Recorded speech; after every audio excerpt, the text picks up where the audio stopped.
Shalom, everyone. Good evening. Thank you very much for joining us tonight for a special lecture, How to Never Feel Unloved Again. We learn in our parsha that it's actually the previous parsha is still connected to our parsha. We learn about Rivka when she was pregnant.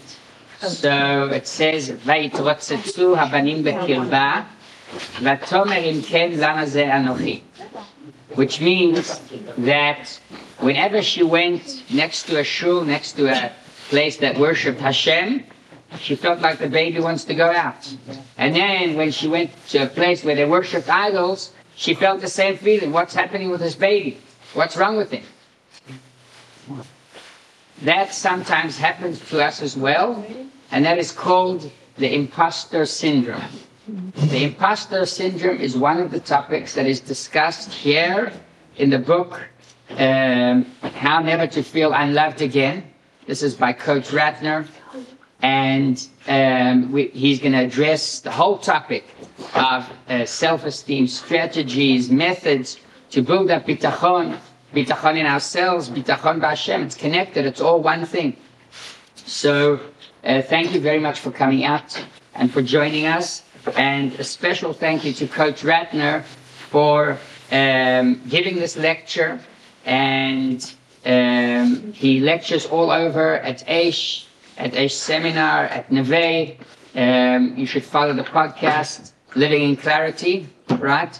That's watched worldwide, so you can find that on Spotify and all the other broadcast apps. And this book is here. It's available. All the donations go to the Bet Chabad. So it's 40 shekel for the book, and the donation goes to the Bet Chabad. We're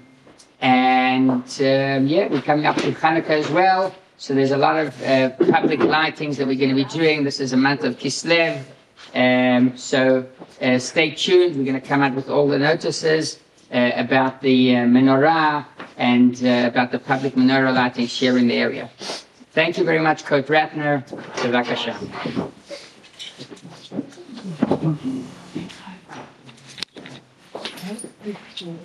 Thank you, Rabbi Simon. How's everyone doing? Right. Amazing. They tell the story of Rabbi Chaim Kreisworth. He was a young man in the Holocaust, and one day an old man comes up to him and says, I'm about to die, and I have these accounts at Swiss banks, and I want you to find my descendants, and if you remember the password and the account number, and then, God willing, someday you'll find a descendant of mine and you'll get my money. Unfortunately, this man died in the gas chamber. Fast forward, Rabbi Chaim Kreisworth, now a rabbi in Jerusalem, he's teaching in the yeshiva, and he's teaching this young man, and he realizes this guy looks like the guy he met in the Holocaust. So he asks him, and he says, "That's my grandfather." And he says, "You should sit down for this." He says, "Do you know your grandfather had accounts in Swiss banks?" He has no idea. He goes, "Do you have any money to get to fly to Switzerland?" He says, "No." He goes, "I'm going to raise some money for you so you can fly to Switzerland." He flies to Switzerland. He finds out that he has $30 million in Swiss banks. Wow, that's bad. Pretty good, right? So the story is, the reason I'm telling the story is, what day did he become rich? What day did this young man become rich? Was it the day he spent the money? Was it when he found out he had $30 million? When he was born? When was it? And the reason I'm telling you the story is because what day you're going to be happy? What day you're going to go through life and decide, I am now going to be happy? The day you realize that God loves you and did not place you on this earth to not love yourself. That's the day. You should figure out that God loves you. He put you here because he wants you to be great. He does not want you to have low self-esteem. Because the greatest transformation you will make in your life is when you believe in yourself as much as God believes in you. What is self-esteem? What is it? What is self-esteem? What do you think about yourself? You have high self-esteem, you think great about yourself, or you have low self-esteem, you feel bad about yourself. According to a recent study by the CDC, the Centers for Disease Control. They said that this is 2021. They interviewed 17,000 teenage girls. They determined that 1 out of 3 had considered seriously committing suicide. 1 out of 3. And the rate for boys is half that, which means if you had a room full of 30 teenage boys right now, 30 of them would have seriously considered attempting suicide. Those numbers are astounding. We live with more depression, more anxiety, more therapists per capita at any time in the history of the world. When does it start? When does low self-esteem start? So I thought about this. I remember I grew up in Virginia, back in the days when Virginia used to be cold in the wintertime. And my mom would say to me sometime in first, second grade, put a wool hat on your head, you're going to freeze. The bus stop was really early in the morning. So I put a wool hat on, I go to the bus stop. Then one day, something happened. Something switched in my brain. And I started, I guess it's probably because first of all, I was not raised in a observant home. And I'd try to go to the bus stop and notice that there were young girls there. And I'm like, Mom, I'm not going to wear this stupid hat. I'm going to look like a geek in front of the girls. When was that? 5th, 6th, 7th grade? That's when the low self-esteem started, because the greatest prison you can put yourself in is worrying about what other people think of you. Let me tell you something. It's a prison. I've gone through self-esteem. I don't think there's anyone in the world who has not gone through periods of low self-esteem. So I've gone through myself, even recently. I mean, I came here 5 years ago. I kind of retired from my work, and I missed my work a lot. I wasn't very happy. Thank God I went back to work, and it's gotten much better. And we had the war break out a year ago, which was horrible. Thank God I was in the middle of writing this book, because this really helped going through these ideas. And I want to turn my mess into my message. That's what I do. I want to turn my mess into my message. God did not, what is low self-esteem? It is a lack of light. It is darkness. It's interesting because darkness didn't exist. God didn't create darkness. We see the Torah. In the beginning of God creating the heaven and the earth, when the earth was empty, with darkness upon the surface of the deep, and then he said, let there be light. So darkness was there before creation. Black is not a color. Which means if you're going through low self-esteem, it doesn't exist. It's a figment of your imagination. You just need to change your goggles and how you view things. And what you need to do is just bring some light into your world. If we black out all the windows in this room, turn the lights off, it'll be completely dark. But if we light one match, what happens? The whole room lights up. So what you have to do is just bring light into your life. What we're going to talk about today, we're not going to talk about the whole book. There's a lot of chapters. We're talking about, first, it's broken into 3 parts. The first part is what I call symptoms of low self-esteem. These are things that people do, including all of us, that we do when we have low self-esteem. Of course, the more things you have, the worse self-esteem you have.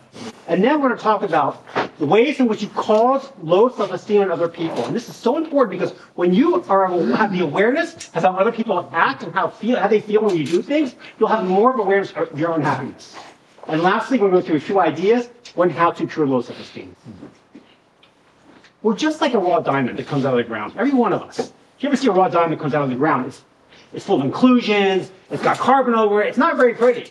You take a diamond to a diamond cutter, and they make the facets, and they figure out how to make the most beautiful stone in the world. And that's just like us. And why is the diamond so beautiful? Because it's cut in a certain way to let a light in, so that light can shine back into the world. And that's what we're going to do. We're going to try to transform ourselves, really, so we can allow the light of Hashem into our soul, and we can take that light and spread it back out to the world. We're going to read in a few weeks, next week, about Joseph in jail, about how he was in this dungeon. He was in this underground. And he happened to notice the Pharaoh's winemaker and the baker. And it's interesting because this is not really talked about a lot, but he went up to them and said, "You look aggrieved. How can I help you?" And of course, they had these dreams they couldn't interpret, and Joseph interpreted the dreams. And because of that, they got out of jail, and eventually, 2 years later, he got out of jail. Why? Because he went out of his way in a dark place to bring some light to somebody else. And it's interesting, because you think about being in jail, who would want to help somebody else? Who's looking out for other people in jail? You're trying to survive and get through it. And yet, because of that, he not only became the viceroy of Egypt, he saved the nation of Egypt, and he saved his entire family. Why? He was in a dark place, and he brought light to someone else's life. And what I want to do with this idea of talk tonight is bring some light into your life. Because if you can just light a little flame in your soul, the entire soul can light up. Okay. Number one symptom of low self-esteem. I have 14 in the book. We're not going to get to all of them. I try to bring in a few of each one.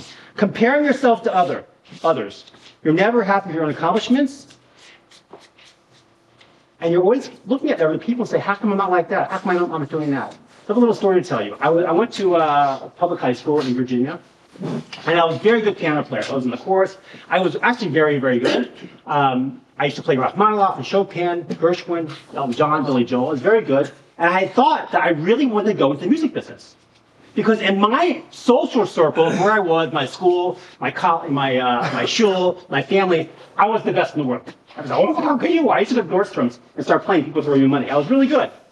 Baruch Hashem, thank God. And so I thought, I want to go into the music business. So I decided my junior year in high school to apply to Oberlin School of Music and Juilliard School of Music in New York. At that time, in the early 1980s, Juilliard was considered the biggest school for music in the world. And there was a famous TV show, there was a show on TV that was very popular called Fame. Fame, I want to live forever, I want to learn how to fly high. Anyone remember that show, Fame? And I'm like, I'm going to go to Fame. I'm going to go to Fame and play the piano. That's what I said to myself. And I accept, because I really wanted to play on Broadway. That's my goal. So I go to this, I was in the chorus in high school, and I go to this all-county concert where we all sing. And I went there, and I walked into this room full of pianos. I walked in there, and my heart sank. Because you have to understand, I thought I was great. And I saw a room full of young women and men playing the piano much better than me. Way better! They could play by ear. I could only play if I had music in front of me. I could read it pretty quickly, and it was pretty good, but I couldn't play. If you sang a song, I could play. It'd take me half an hour to figure it out. They could play on demand. They could change key at one will. I could do it. It would take me time. They could do it at will. And of course, this room was mostly like 13-year-old Korean girls. But anyway, they were way better than me. And the thought of me going to college, Oberlin or Juilliard, went out the window. And I learned two lessons from this. You should never listen to negative people. And that person is yourself. I didn't have a coach at the time. I'm like, who am I to go into professional music? I can't do this. There's so much better to me. But I learned a second lesson that sticks with me today. You don't have to be the best at what you do in order to succeed. You just need to be good enough. And I look back at my life and I say, you know what? I could have written music. I could have played music I could have written songs for Taylor Swift. Instead, I took the idea of playing the piano completely out of my life. Because I compared myself to others. And we have to be careful in life. We compare ourselves to others. We do things that we don't think. We think everyone else is doing, so we do them. I have a funny muscle that I still use. I was on social media one time, it's about a few years ago, and I saw an article about women in Europe that have, these are models in Europe that have hairy armpits. There's certain countries that have women just have hairy armpits. And I saw all the comments by mostly American women. Ooh, gross, I would never do that. And I started thinking to myself, really? Ooh, gross? Can you imagine Taylor Swift, MetLife Stadium, 4 concerts, 400,000 people. She stands up at the end of the concert and goes, "Thank you, New York!" with hairy armpits. What's every teenage girl going to do? Start having hairy armpits, right? And I think about I'm a little weird. I think about being tan. It used to be back in the day that if you were tan, you were considered white trash. Think about the movie Titanic. What are all the women wearing? Parasols, and they have the umbrellas. Because if you had pure white skin, you're considered the upper echelon of society. And it was considered beautiful. And if you had dark skin, it means you worked in the fields or worked in the railroads, and you're considered poor. And now, you never see models at the checkout stand when you're going to the grocery store, and you see these models. They're all tan. And now white is considered, you're too poor, you can't go to the beach. And tan means you can take a private jet to the beach and spend time beach getting tan. You don't have to work anymore. How our views of things have changed.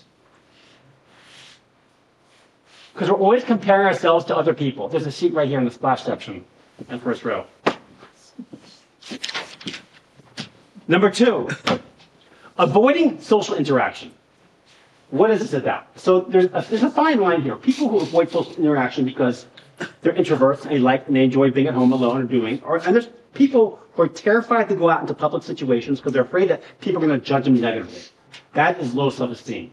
I remember I was in college. Like I said, I wasn't raised in an observant home, and I used to go to these keg parties at night in our cafeteria at college, Mary Washington College in Virginia. And I was a social guy. I'm going to go to these parties. I like going to parties. I still like parties. Of course, Chabad is a party every single week. Anyway, so I go to these parties, and I said to my friend, hey, why aren't you coming? He goes, I'm not going to go. I like staying at home. And I used to think, like, what a loser. And now I'm thinking to myself, you know what? People are introverts. My wife is an introvert. For them, fun is sitting home and reading a book. That's not for me. But there are people who rather sit home and read a book because they're terrified about going into social situations because people are going to judge them negatively. That is low self-esteem.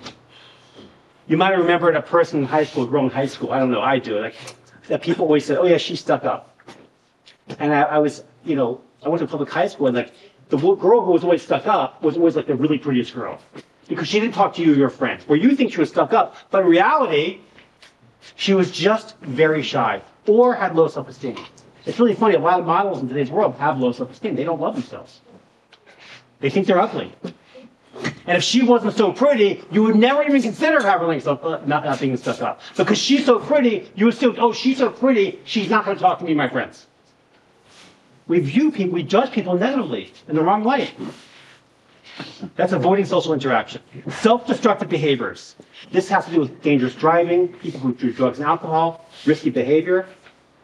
And we might think the loud guy walking to a room at a high school party is the outgoing one, but in reality, the guy who's loud and drinking a lot of alcohol and very gregarious, that's the guy that's compensating for his low self-esteem. Because under all that bravado is someone who's miserable inside.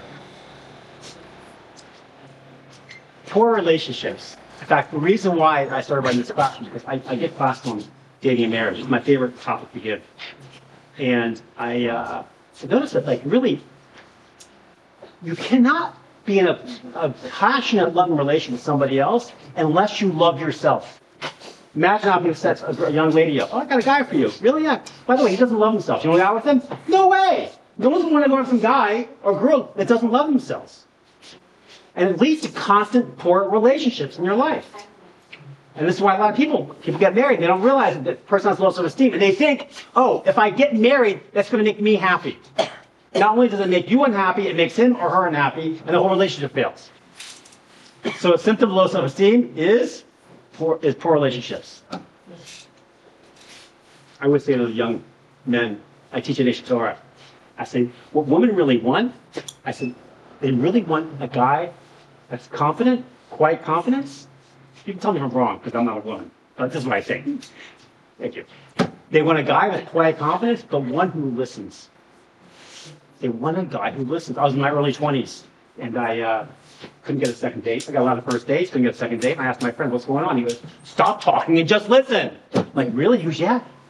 Women want a guy to listen. By the way, we stink at listening. I mean, I'm not speaking for myself as a man. I've gotten much better. I've done a lot of practice. It takes a lot of time. I tell these guys who are young and dating, start listening now. It's not so easy, but in fact, I teach a class on public speaking. But guess what? Have you ever had a class on public listening? I don't think one exists.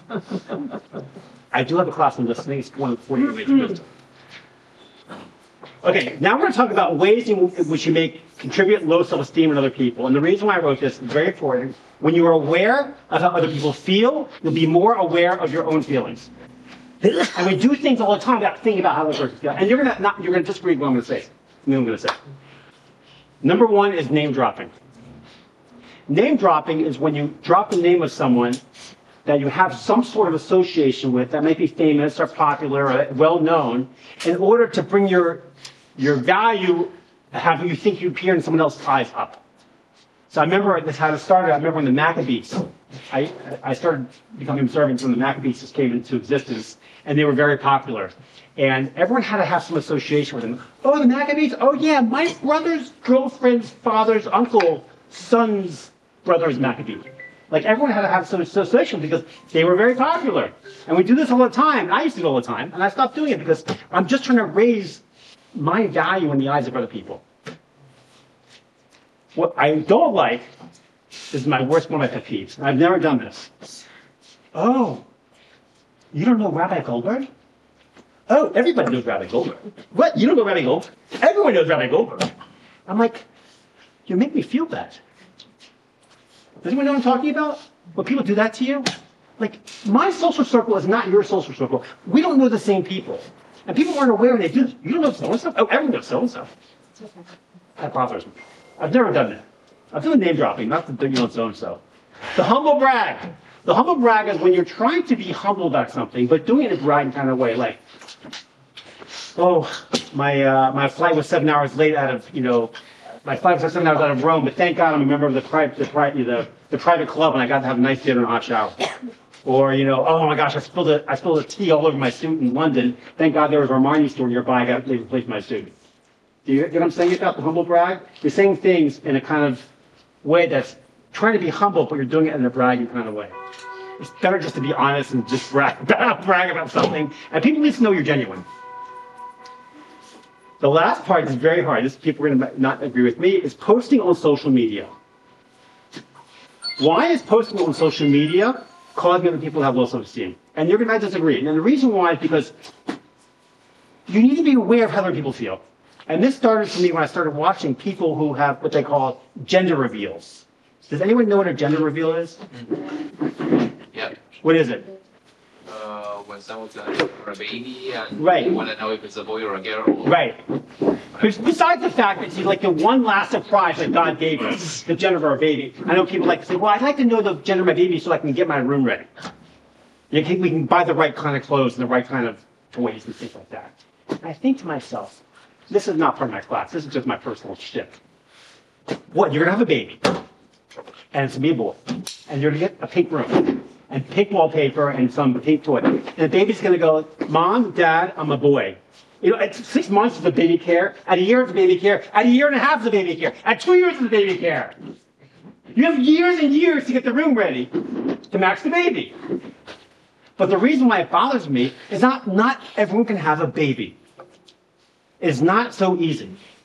And people post these gender reveals, and we're going to have a boy! And they have blue balloons flying up, and blue confetti, and jets flying overhead with blue smoke coming out of it.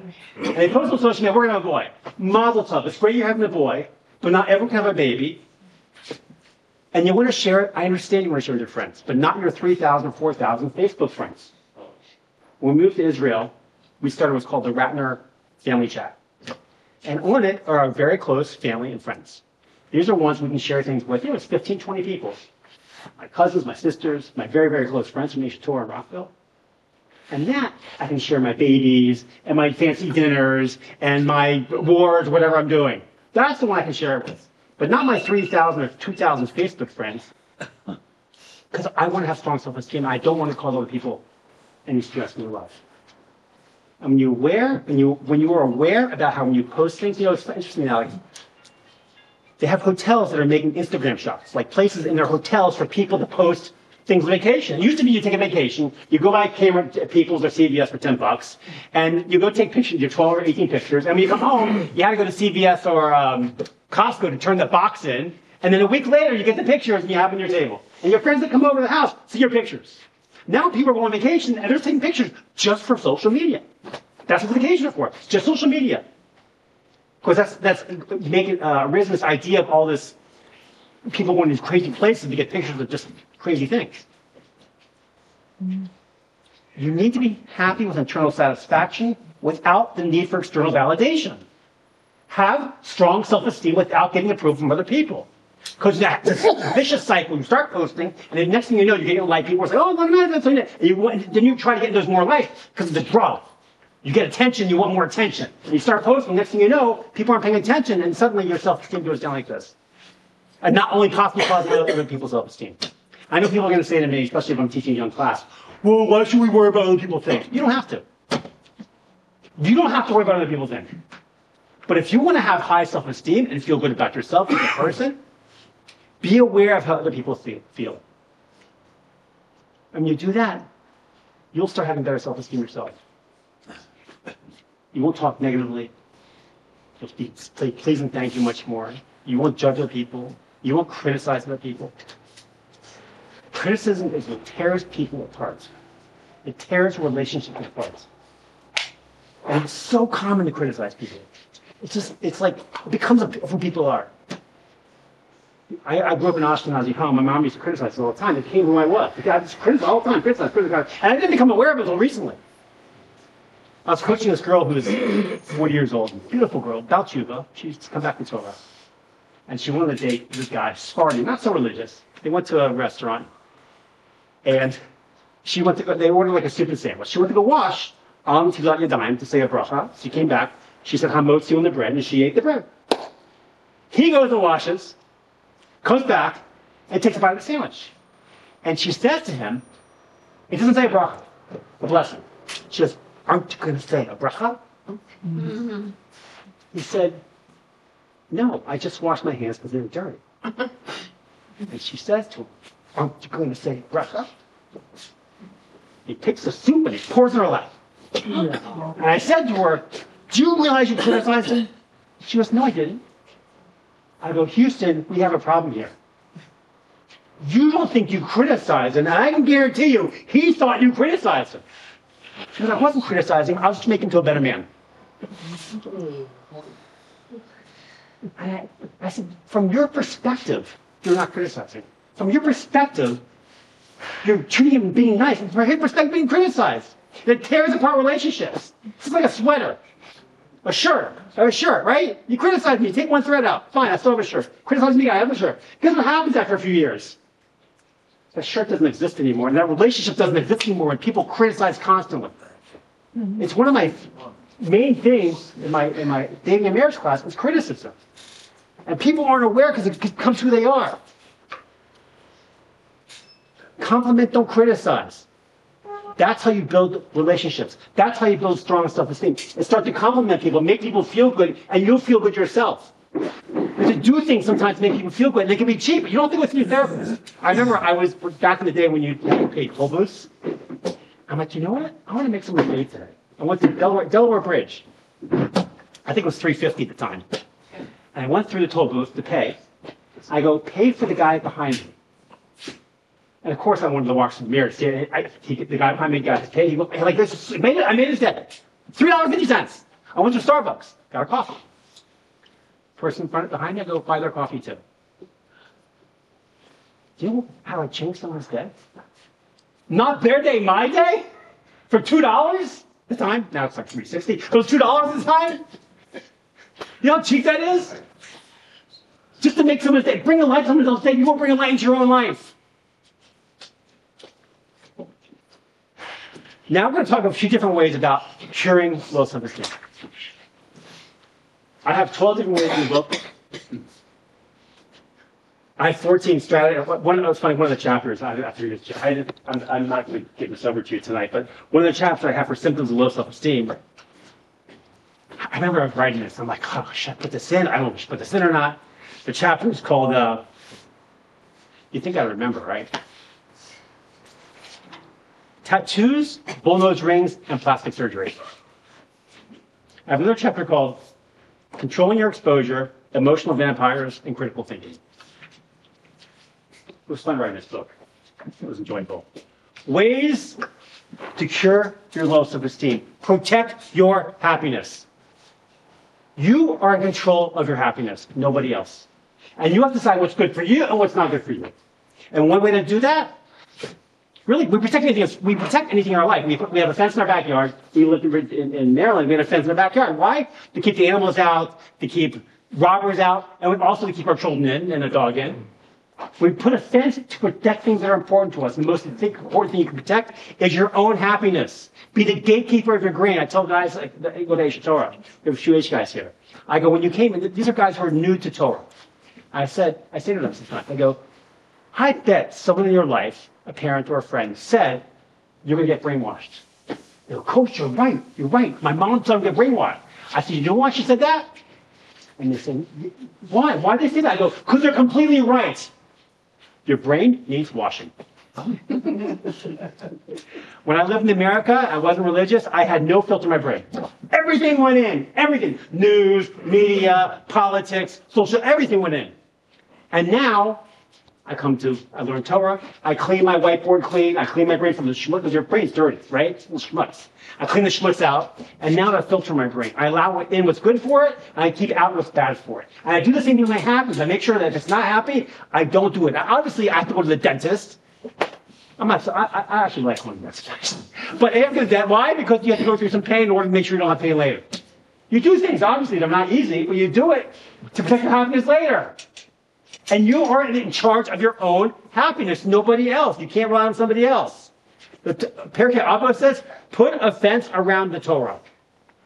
Just like we have fences in my relationship. I'm married, Baruch Hashem, 23 years, and I have to put a fence around my marriage to protect it. Which means I'm not alone in a room with a woman. I don't go to strip clubs. There's certain things I do, certain things I don't do because I want to protect my marriage. And you have to do the same thing with your happiness. The first thing you have to do is understand and forgive the source. Understand where the source comes from, what's the cause of your low self-esteem, and you have to forgive it. You'll never move anywhere in life until you forgive the source of your unhappiness. And the major place of that source is going to be what? Your parents. Your upbringing. How you were. And it could be teachers in your elementary school. It could be you had a girlfriend, boyfriend for a long time. They dumped you. Whatever it is, you need to forgive the source, or you're never going to move forward in life. When you hold on to pain and resentment, it causes you pain. Imagine I take a cup of water and I hold it up. I'll have a cup of water. Imagine I'll get a cup of water. How's that? Let's get a cup.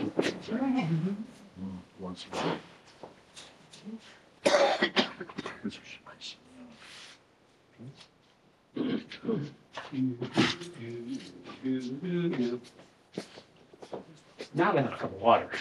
Baruch atah Adonai Eloheinu melech haolam shekol nidbar. Water makes me happy. I'll just cup of water out. How much does it weigh? How much does it weigh? 80 grams. Grams. Thank you so much. Yeah, I have no idea. Gram. It's a gram. Money gram. Ounce, 3 ounces, right? In theory, the weight is meaningless. More. It's meaningless. If I hold it out for 5 minutes, nothing happens. I hold it for an hour, it starts getting uncomfortable. I hold it out for a whole day, what happens? I end up in severe pain. And this is what happens when you hold in without the cause of your low self-esteem, without forgiving the source of it. You cannot move on in life until you forgive. Can you give an example? Joseph goes down to Egypt, becomes viceroy.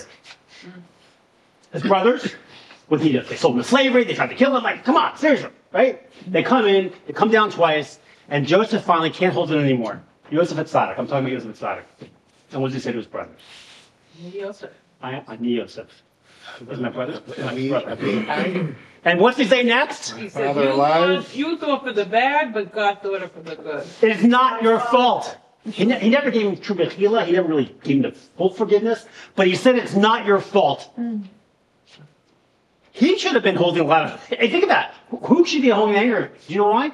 Because he said, you thought for the bad, but God worked it out that I should be able to give all of you a livelihood and to save a whole nation. Save a nation and save a whole family, a future nation. Yeah, but he died early because of that too, because he held it in so. At 110, that's not early. We're not going to the minutia of this. I'm not a rabbi, just so you know. Although I play one on TV. He forgave the source. And that's one instance we have in our life when, people come from families that have dysfunction, divorce. And I tell the guys all the time, you can have when I get my relationship class, my purpose is for you to have a passionate, loving relationship with one person the rest of your life. And I tell them, I have no intention of failing. And when guys come from divorce, I had a guy today, he comes from a divorced family. And I said, my Rebbe Lori Plotnick says that if you come from a divorced family, you have internal injuries that don't always show up until later in life. When parents get divorced, they might say their kids were better off without us being together. And they may be right. They might be completely right. We won't hear them say, as our kids are going to be internally injured for the rest of their life. I tell the students, you can still have a passionate, loving relationship with one person. You just have a little more work to do, that's all. Your injuries have to be healed. Because they don't show up when you're 21 years old. They show up when you're 35 and 45, you've been divorced twice. And you don't know they're there, those internal injuries. And you have to forgive the source, forgive your parents. They had to get divorced. It's because that's all they did the best. They did the best with the tools they had. And I'm so passionate about trying to teach young people and old people how to have a passionate relationship because they have no idea. You want to get a job in it, you want to become a lawyer, you want to become a doctor, get a driver's license, you got to study for all these things. You have to make the biggest decision in your life. Who are you going to marry? Oh, I know what I'm doing. No, you don't. You have no idea. No offense. You have no idea. No one takes classes. It's funny, I always joke about having a baby. We only had one baby in the hospital. The rest we had at home, but we had to go to the hospital for the babies. Like, they hand you the baby, and all they care about at the hospital is you have a car seat. That's all they care about. They don't know how you take care of it. They have no idea. They don't care. Do you have a car seat? Yeah, I have a car seat, but I have no diapers and I have no house. Oh, it's okay. As long as you have a car seat, you can go, right? That's all they care about. And you can do that. You have a baby, get married. No nothing in life. Understand and forgive the source. Control your exposure. If it makes you feel bad, don't do it. Remove social media. I said be the gatekeeper of the brain. If you have a flower garden, and the flowers are wilting, are you going to call the seed company and say, you guys told me seeds stink, my flowers are going to go? No, you're going to check the environment, the soil, the water, the sunlight, the nutrients. Don't call the seed company. Same thing in our life. If we have low self-esteem, we have to check our environment. What's causing us low self-esteem in our life? And if it's causing us low self-esteem, don't do it. If going to a party at night causes you low self-esteem, don't go. I tell students all the time, I go, this is a new thing. I go, I'll go to the people, I get invited a lot of weddings. I'll be happy to go to the chuppah. I'm not staying for dinner. Like, why not? Like, I don't want to eat dinner at 11 o'clock at night. It's not my thing to eat so late at night. Plus, I don't know about you, but like, I can't handle the music. I can't handle the music. They start playing music. I have to walk out. I'm sitting outside playing my phone for an hour and a half. I come in. They serve the main course. And for nothing you know, it's like 10:30. I'm like, I don't eat that late. I'll go to your wedding. I'll go to the chuppah. I'm done. I'm controlling my happiless. I want to control my happiness. My kids say, Abba, you're going to go to our wedding, right? I'm like, well, I don't know. We'll see what happens. I got married. I might thank God for my in-laws. I got married at 12 o'clock on a Sunday. Wow. And I was like one of these typical Americans, like, I want to get married Saturday night, party and whatever. And like, thank God for my in-laws. So I'm so happy. It's interesting. The job of marketing, there's guys sitting on Madison Avenue right now just trying to think of ways to make you feel bad about yourself so you go and you buy their products. That's what they're doing. That's their job in life. You check out line at a Whole Foods, and you see the Mademoiselle magazine and the Elle magazines and the GQ, and you see these women, the beautiful body, tan, not white, but tan, beautiful body, right? And you're thinking, they're trying to tell you, you're not beautiful unless you have these clothes, that makeup, that hair, that body. And we go back to this tan and what I talked about earlier. It used to be if you were thin, you were considered poor because you couldn't eat. And now, how many fat models do you see? Right? I have some. So and it used to be if you were heavy, people desired you because that means you had food to eat and you got more baby. Like, I'm not, guys and girls more, I think, guys, because I don't think guys have babies. But my point is, think about how things change. Define your core values. Do what's important to you and don't do what is not important to you. Let your values define you. Don't let someone else's values define you. I had a class on success, and I say, if you can't define what success means to you in life, someone else is going to do it for you. Because we go through life thinking that these certain physical things, cars, whatever, what's our success? I remember I was coaching a guy, he's a friend of mine, and we started learning, he's not religious, we started learning Torah together. And he was very wealthy. He's had a software business, sweet guy. And I remember a friend of mine was going to set him up, and he goes, yeah, he's really successful. I go, define success. He has a lot of money, but he's miserable. What does it mean to be successful? Baruch Hashem, this man was 49. In fact, I tell a story in my dating and marriage book, one coming out called Sunscreen Love. And he said, when I first met him, I said, Joel, because that's his name. I said, Joel, do you want to get married? He was like 49. He goes, yeah. Like, great. He goes, yeah, but she has to be between 5'4", 5'7", dark hair, great, blue eyes, great cook, wealthy, fun. Like, he's gonna know the whole thing. I'm like, is he ever gonna get married? No. No. Thank God. He started learning Torah. He called me. Me and Rabbi Plotnick we were the showmares at his wedding. And he called me his wedding night and wanted to thank me for opening his heart to allow someone else into his life. Because he brought God into his life. And he wasn't so tied up on these different things you have to have in order to have a marriage. I have a whole thing in core values I don't want to get into. I use the acronym GREAT. It's one of the first classes I wrote. It was called, the class was called What I Learned from Losing a Lung. I lost a lung when I was 2013. It didn't fall out. I didn't lose it. I mean, I was taken out. I should say it differently, right? And yeah, I had lung cancer. Okay. Sometimes I can't breathe. No, I'm kidding. I don't mean joking about it, but I do have lung cancer. Anyway, so I came to this class and I use the acronym GREAT. GREAT. And it's this is kind of like my set of core values. Gratitude. And I don't mean just like it's called first level gratitude. Thanking, I mean second level gratitude. Thanking Hashem. Thanking the creator of the world. Because you come to my house for dinner, you can thank you, Coach, for dinner, thank you, Mr. Ratner, for dinner. It's great, you can thank me. When something happens to you, you're driving down the New Jersey Turnpike, and the car swerves and just misses you, thank goodness. Right? Who are you thanking? Goodness? Who's goodness? Of course, that's clarity. You're thanking the creator of the world. But lots of people go through life not having clarity. That's gratitude. Responsibility, responsibility. Take responsibility for the world. I have a chapter in one of my books called Who's They? People say, oh yeah, I remember when I started getting involved Jewishly, I was at Asia Torah in Rockville. Larry. And I brought Larry along here. He's made all y'all. Let's give him a hand. I remember Larry walking the shul for the first time. It was Friday night, right? Yep. Anyway, so, I'd be at shul and people would say, oh, they should have like meat kiddush. Oh, they should have a class after kiddush. And my friend and I go, who's they? Because they should clean this up. Who's they? If you're the one saying who they, you're the one responsible to do it. The mission says, where there is no man, be the man. That means you see a need, you're there to take care of it. And that's one of my core values, is taking responsibility.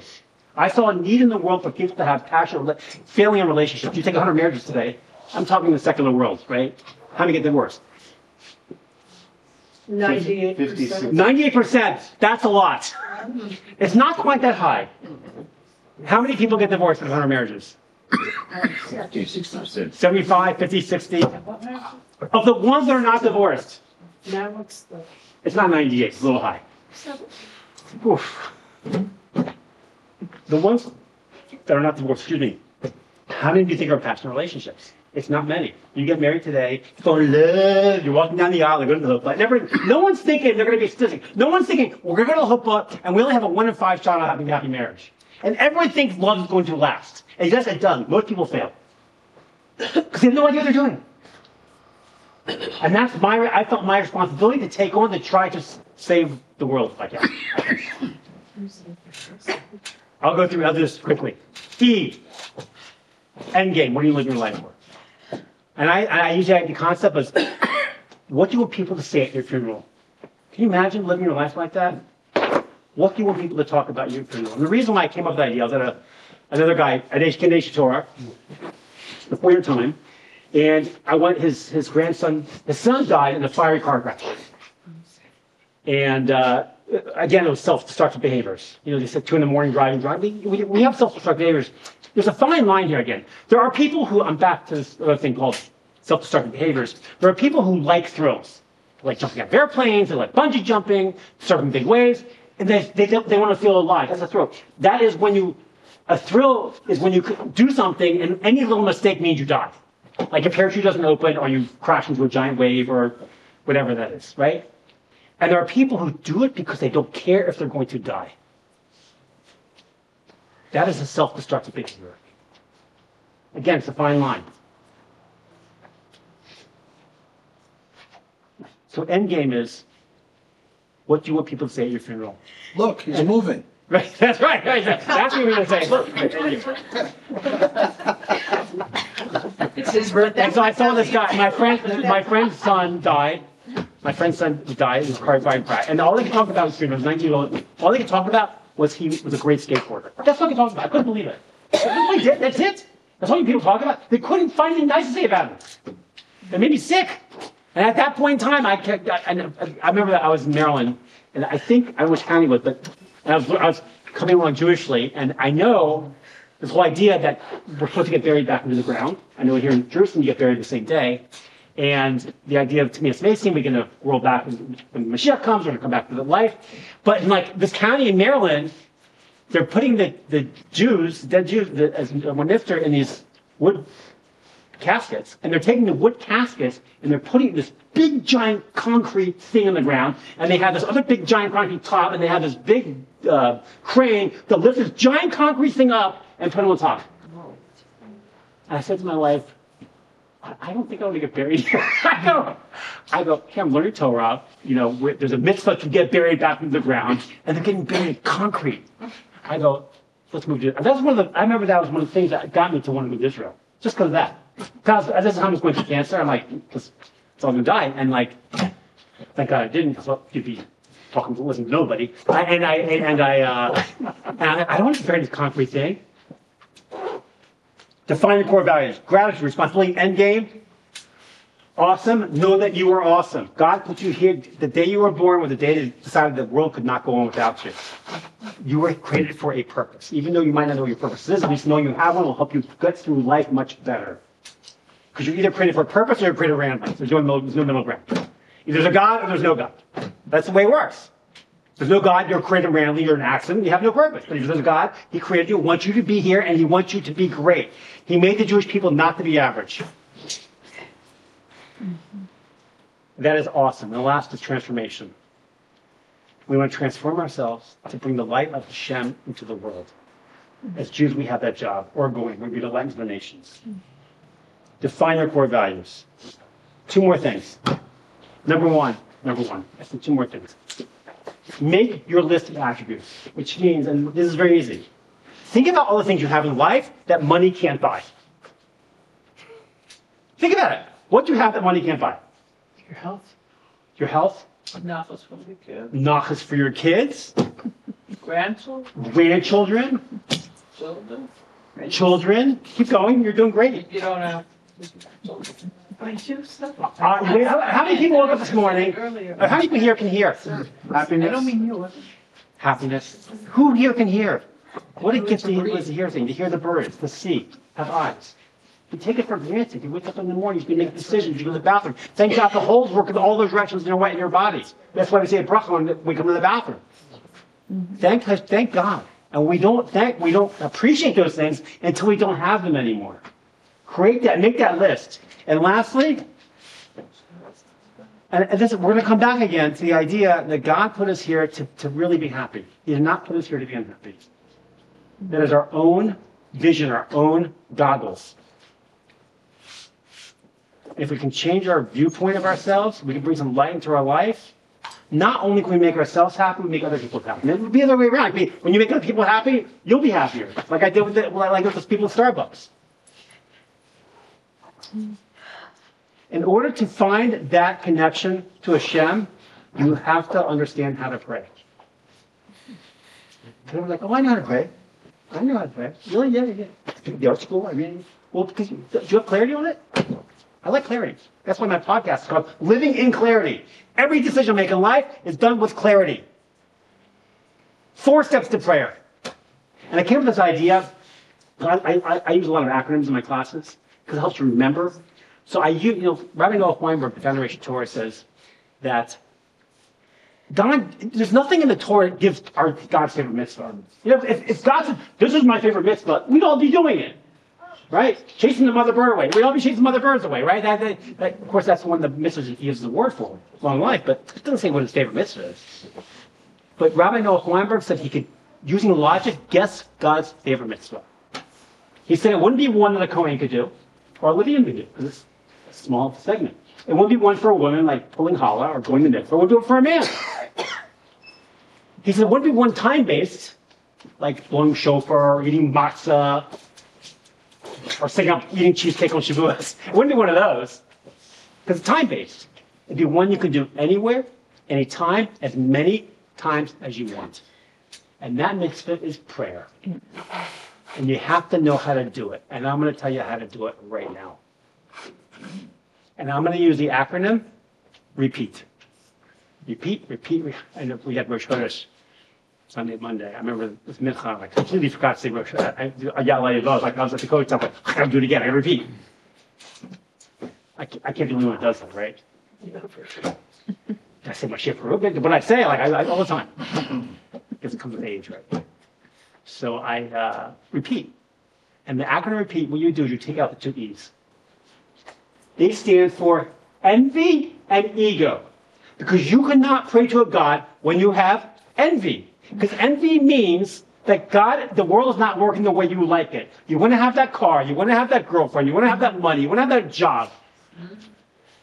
You're not happy with the world the way that God made it when you have envy or jealousy. So you're not having clarity in praying when you have envy of somebody else. And you have to take out the ego. What is the ego?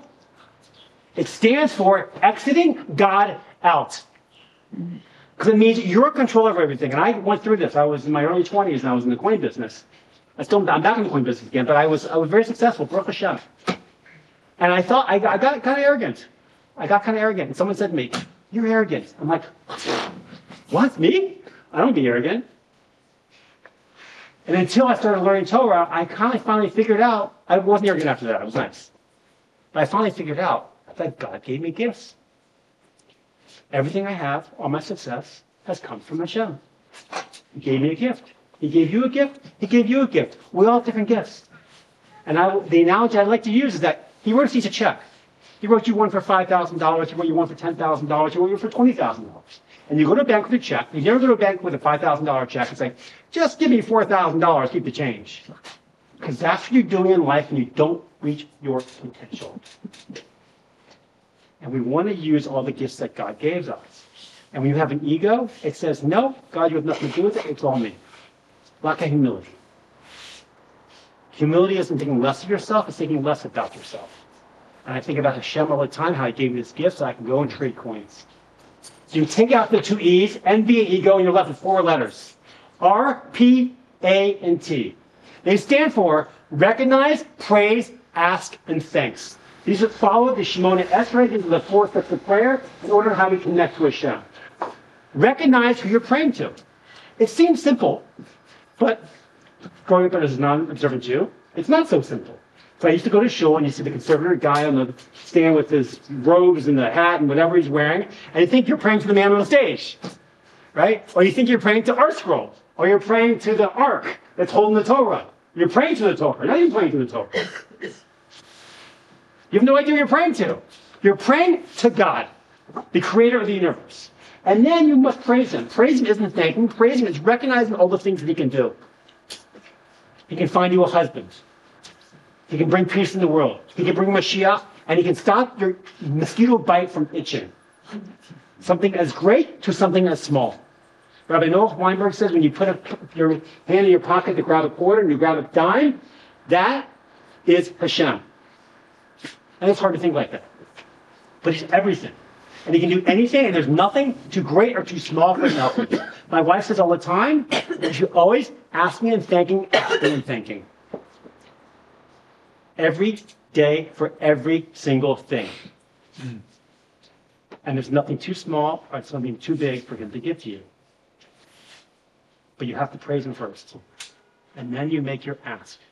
And when we pray 6 days a week, we are asking for something. We're praying, we're reading out the Shemona Esrei, we're asking for the health of the Jewish people, we're asking for ourselves, whatever you're asking for. And you have to make an ask. And if you do not expect God to give you what you're asking for, you are not being real. If you do not expect to say, "God, I need a job, I need a shidduch, I need a husband," and you don't expect a yes, you're not being real. And some people say, "Well, how God doesn't answer my prayers." He answers every single prayer. You just might not like the answer. Because many times the answer is no. You know, my kid comes to me, and I give him a cookie. My kids were little. Baruch Hashem, they're teenagers now. And they say, "Can I have a cookie?" Give them a cookie. "Abba, can I have a cookie, please?" Of course I give them a cookie. And then they keep asking for cookies. Eventually, like, "No, we're having dinner in like 5 minutes. Don't give you cookies," right? Because it's not good for them. We want to give them all the cookies. We want them to be happy, but we know it's not good for them. And so we ask for something from Hashem. He doesn't give them to us. He doesn't give it to us because it's not good for us. And we might have to go back and figure out what's going on. Maybe my motivation isn't pure. Maybe I'm not making enough effort. I give an analogy. I can't remember which book it is. And that analogy, you're in your office, someone from your office says, can you help me move? Like, sure. And you go help them move, and you go to their apartment to move. And the person you're helping is on the phone the whole time talking to a friend, and you're slipping boxes. Are you going to help them again? No. You have to make your effort. When you find if your motivation is pure, you make your effort. And when you ask for something from Hashem and you don't expect a yes, you're not being real. And lastly, the T is for thanks. R-P-A-T. Recognize, praise, and ask. Recognize, praise, ask, and thanks. You thank Hashem whether he gives you a yes, or you thank Hashem or if he gives you a no. And that's living with clarity. And having that connection to Hashem, you'll understand, you come out of the ground as a raw diamond. We don't look so great. We're a little flawed. But if you bring a little light into your life, you can take that diamond and shape it in a way to light Hashem's, the light of Hashem into your soul, and that light will spread back out into the world. Knowing you're not alone, not as faith, but as fact. That Hashem is with you. He did not put you here in this world to be unhappy or not love yourself. He believes in us and wants us to be great. My blessing to all of you. May you bring some light into your life. May you never have low self-esteem again. Because the greatest transformation that you will make in your life is when you believe in yourself as much as God believes in you. Thank you very much.